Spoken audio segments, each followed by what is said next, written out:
Hello everyone, आज का हमारा टॉपिक है रेशियो एंड प्रोपोर्शन, जिसमें हम करेंगे यूनिटरी मेथड जो कि हमने पहले क्वेश्चंस किए थे, उसी से आगे हम क्वेश्चंस को स्टार्ट करेंगे। तो 2 क्वेश्चन हमारे कंप्लीट हो गए थे, थर्ड क्वेश्चन से आज स्टार्ट कर रहे हैं। थर्ड क्वेश्चन है हमारे पास, the cost of 3 kg rice it is given ₹120। हमें 3 kg राइस का प्राइस दिया हुआ है ₹120। आपने 8 kg का फाइंड आउट करना है कि कितना होगा। तो 3 kg का प्राइस आपने लिख लिया ₹120। तो वहाँ से यूनिटरी मेथड से हम क्या फाइंड आउट करेंगे, what is the cost of 1 kg rice. तो वहाँ से हम फाइंड आउट करेंगे 1 kg राइस का प्राइस। तो 120 divide by 3 which will come 40। Okay, so आपने फाइंड आउट करना था कि 8 kg राइस का क्या प्राइस होगा। ओके, सो उसके लिए हम थर्ड लिखेंगे cost of 8 kg rice which is equal to ₹40 multiply 8। तो ऐसे आपने 8 kg राइस का प्राइस फाइंड आउट कर लेना। अब इसी क्वेश्चन का एक बी पार्ट है जिसमें हमें कुछ डिफरेंट दिया गया है कि आपको 120 रुपीज़ में 3 kg राइस मिल रहा है। तो आप ये बताओ 200 रुपीज़ में कितने kg राइस आपको मिलेगा। ओके, 200 रुपीज़ में कितना आपको राइस मिलेगा। तो हम पहले लिख रहे हैं quantity of rice purchased with ₹120। तो एक 120 रुपीज़ से कितना क्वांटिटी मिल रहा है, 3 kg। तो हमने लिख लिया कि quantity of rice purchased with ₹1। हमने वहाँ पे भी क्या अप्लाई किया, यूनिटरी मेथड, कि हमें ₹1 से कितना राइस मिल रहा है वो हम फाइंड आउट करेंगे। That is 3 divided by 120। Same वही मेथड रहेगा। ओके, तो हमने फाइंड आउट करना था कि कितनी क्वांटिटी मिलेगी राइस की अगर हमारे पास 200 रुपीज़ होंगे। ओके, अगर हमारे पास 200 रुपीज़ हैं तो हमें कितना राइस मिलेगा। ओके, तो हम 3 डिवाइडेड बाय 120 को मल्टीप्लाई कर देंगे 200 के साथ। ओके, तो 3/120 मल्टीप्लाई 200।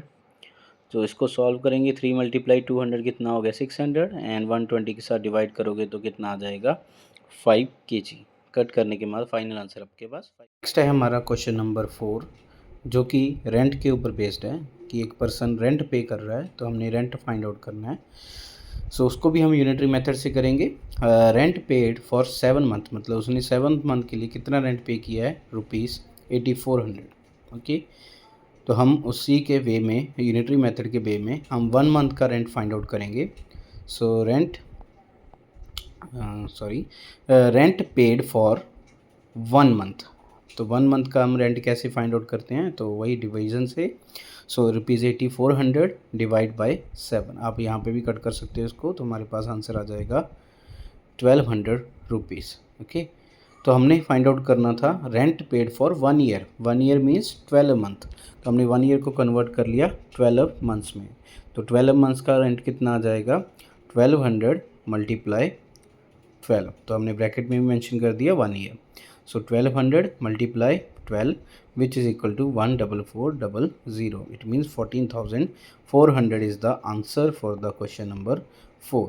नेक्स्ट हमारे पास आता है क्वेश्चन नंबर 5। अब कंपलसरी नहीं है कि आपने सारे क्वेश्चन ही यूनिटरी मेथड से करने हैं, तो आपके पास एक सेकंड मेथड भी है जो कि है बॉक्स वाला मेथड। तो बॉक्स मेथड वो इजी रहता है as compare to the unitary. उसमें आपने काफ़ी कुछ लिखना पड़ता है, यहाँ पे आपको इतना कुछ लिखने की ज़रूरत नहीं पड़ती। तो फिफ्थ क्वेश्चन क्या है, देखिए आपके पास, उसमें हमें कुछ डिस्टेंस दिया गया है और उस डिस्टेंस को कवर करने के लिए पेट्रोल लगा गया है।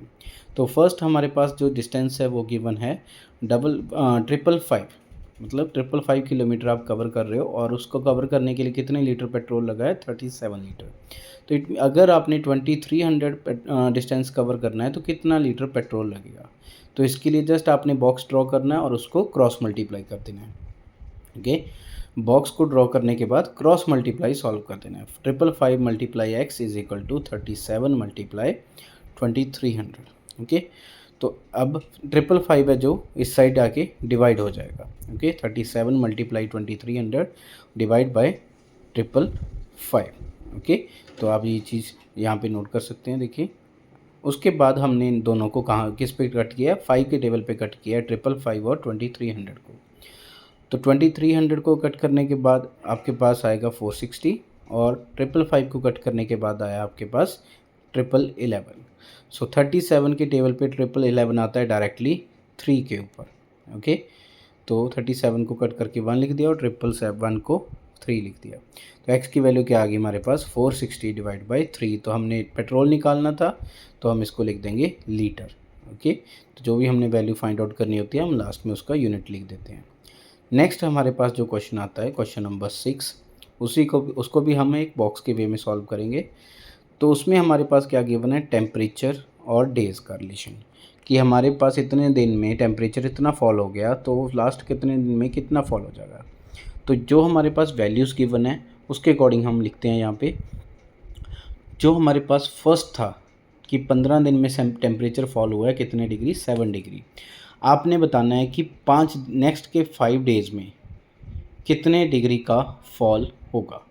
ठीक है, तो वही बॉक्स में हमने लिख लिया, देन क्रॉस मल्टीप्लाई हमने किया 7 मल्टीप्लाई 5 और 15 मल्टीप्लाई एक्स। नाउ 15 इधर आके क्या हो जाएगा डिवाइड, और 7 मल्टीप्लाई 5 क्या हो जाएगा 35। दोनों को 5 के टेबल पे कट कर दो। फर्स्ट आपके पास क्या आ जाएगा 7, नीचे आ जाएगा 3।